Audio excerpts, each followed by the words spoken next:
ನಾನು ಸಣ್ಣ ರೈತರು, ನಾವು ಹುಟ್ಟಿದಿಂದನೂ ರೈತರ ಕೆಲಸನೇ ಮಾಡಿ ನಮ್ಮ ಮಕ್ಕಳನ್ನ ಓದಿಸಿದೀನಿ ಸ್ವಾಮಿ.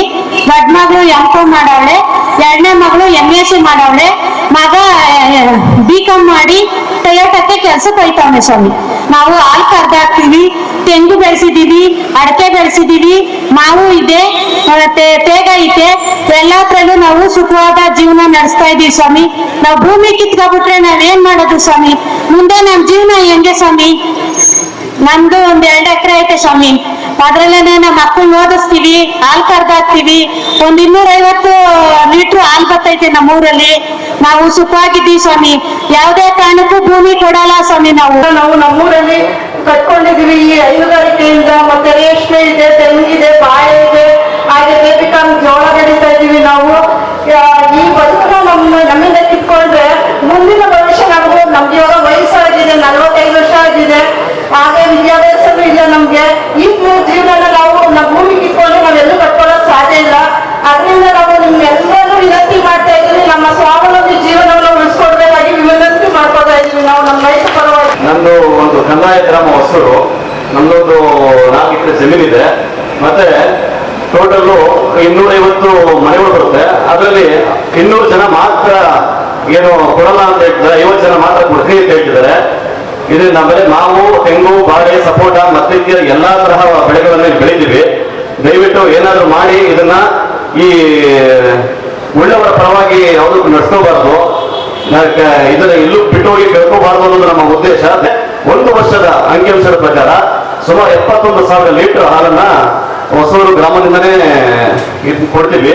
ಬಟ್ ಆದ್ರೆ ಇವತ್ತು ಏನ್ ಮಾಡ್ತಿದ್ದಾರೆ ಅಂತಂದ್ರೆ ಯಾವ ಅಂಕಿಅಂಶಗಳು ದಿಕ್ಕು ತಪ್ಪಿಸಿ ಮಾಧ್ಯಮಗಳು ದಿಕ್ಕು ತಪ್ಪಿಸಿ ಬೇರೆ ರೀತಿಯಲ್ಲಿ ಮಾಡ್ತಾ ಇದ್ದಾರೆ. ನಮ್ಮ ಹೆಸರು ಕೃಷ್ಣಮೂರ್ತಿ ಅಂತ. ಅದರಲ್ಲಿ ಬರೀ 511 ಎಕರೆ 2 ಗ್ರಾಮದಿಂದ ಭೂಮಿ ಇರೋದು. ಕೆಂಪೇನ್ ಪಳಿಕ್ಕೆ 300 ಚಿಲ್ಲರೆ ಇದೆ. ನಮ್ದು 180 ಎಕರೆ ತಾಯಿಪನ್ನಡಿಗೆ ಮಾತ್ರ ಇರೋದು ಸರ್.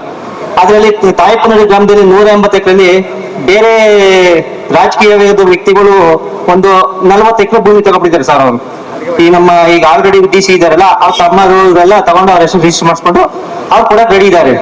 ಮಿಕ್ತವರು ನಮ್ಮ ಒಂದು 4 ಫ್ಯಾಮಿಲಿ ಸರ್ ಇರೋದು. ನಮ್ಮ ಫ್ಯಾಮಿಲಿ ಜಮೀನು ಇರೋದು 4 ಫ್ಯಾಮಿಲಿ. ನಮ್ಮ ಊರಲ್ಲಿ 140 ಫ್ಯಾಮಿಲಿ ಇರೋದು. ಆ 140 ಫ್ಯಾಮಿಲಿ ಸಹ ಒಂದು 10ರಿಂದ 20 ಫ್ಯಾಮಿಲಿ ಮಾತ್ರ 1 ಕುಂಟೆ, 5 ಕುಂಟೆ, 10 ಕುಂಟೆ ಇರೋ ಫ್ಯಾಮಿಲಿಗಳು.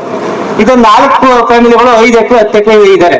ಅವ್ರು ಯಾರು ಭೂಮಿ ಕೊಡಲ್ಲ ಅಂತ ಹೇಳ್ತಿದ್ರೆ, ಈ 140 ಫ್ಯಾಮಿಲಿ 120 ಕುಟುಂಬಗಳು ಅವ್ರ ಹತ್ರ ಭೂಮಿಗಳು ಗುತ್ತಿಗೆ ಹಾಕೊಂಡು ಎಲ್ಲ ವ್ಯವಹಾರ ಮಾಡ್ಕೊಂಡು ಒಂದು ದಿನಕ್ಕೆ 1200ರಿಂದ 1300 ಲೀಟರ್ ಹಾಲು ನಾವೇ ಸಪ್ಲೈ ಮಾಡ್ತಾ ಇದೀವಿ ಸರ್ ಡೈರಿಗೆ. ಮತ್ತೆ ರೇಷ್ಮೆ ಒಂದು ತಿಂಗಳಿಗೆ ಇಲ್ಲಾದ್ರೂ ಒಂದು 20 ಲಕ್ಷ ರೂಪಾಯಿ ರೇಷ್ಮೆ ಬೆಳಿತಾ ಇದೀವಿ ಸರ್ ನಾವು. ಆದ್ರೆ ಈ ಜಮೀನ್ ಇರೋರು ನಮ್ಮ ಊರಲ್ಲಿ ಯಾರು ಮಕ್ಕಳು ವಿದ್ಯಾಭ್ಯಾಸ ಕೊಡ್ತಾ ಇಲ್ಲ. ಜಮೀನ್ ಇಲ್ದೇ ಇರೋರು ಇಂಜಿನಿಯರಿಂಗ್ ಮಾಡಿಸ್ತಾ ಇದಾರೆ ಸರ್.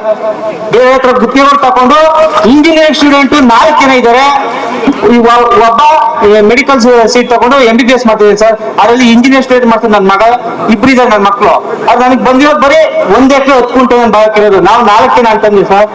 4 ಎಕರೆ ಇದೆ. ನಾವು ಯಾವುದೇ ಕಾರಣಕ್ಕೂ ಭೂಮಿನ ಕೊಡಕ್ಕೆ ಯಾರು ರೆಡಿ ಇಲ್ಲ ಸರ್. ನಾವು ಒಳ್ಳೊಳ್ಳೆ ಕಾಲೇಜ್ಗಳಲ್ಲಿ ಯಾರು ಭೂಮಿಗಳು ಕೊಟ್ಟು ಮಾಡಿಸ್ತಾ ವಿದ್ಯಾಭ್ಯಾಸ ಕೊಡ್ತಾ ಇದ್ದೀವಿ ಅಂತ ಹೇಳ್ತಾ ಇದ್ರಲ್ಲ, ಅದೆಲ್ಲ ಸುಳ್ಳು ಸರ್.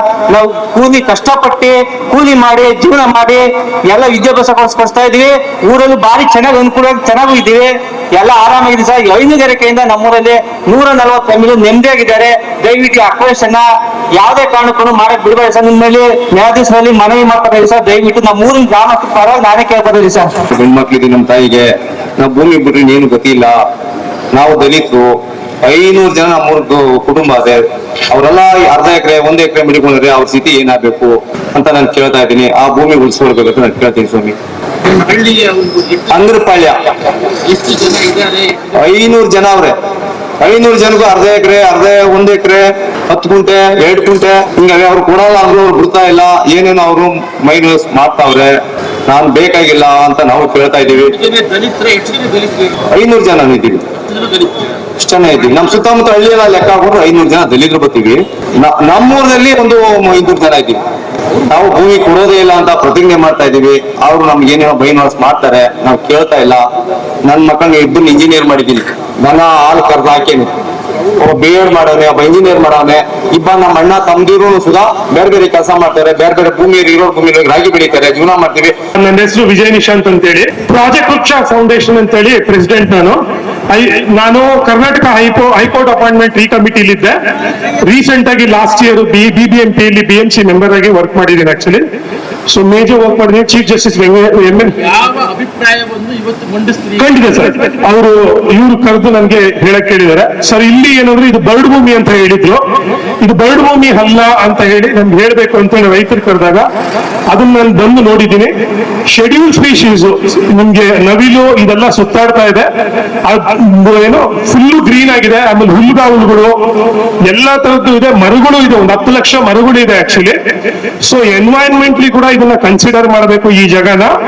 ಸೊ ನನ್ನನ್ನು ಕೇಳಿದ್ರೆ ಇವ್ರು ಏನ್ ಮಾಡ್ತಾ ಇದಾರೆ ಅಂದ್ರೆ, ಆಸ್ ಅ ಬೆಂಗಳೂರಿಯನ್ನು ನಾನು ಏನ್ ಹೇಳ್ತಾ ಇದ್ದೀನಿ ಅಂದ್ರೆ, ಸರ್ ಬೆಂಗಳೂರು ಜನಕ್ಕೆ ಅಂತ ಹೇಳಿ ಈ ಬೆಂಗಳೂರು ಸುತ್ತ ಈ ಮುತ್ತ ಏನು ಈ ಜಗಗಳನ್ನ ಕಿತ್ಕೊಳ್ಳೋ ಅಂತ ಕೆಲಸ ಆಗ್ತಾ ಇದಲ್ಲ, ಇದು ಸ್ಟಾಪ್ ಆಗ್ಬೇಕು ಸರ್.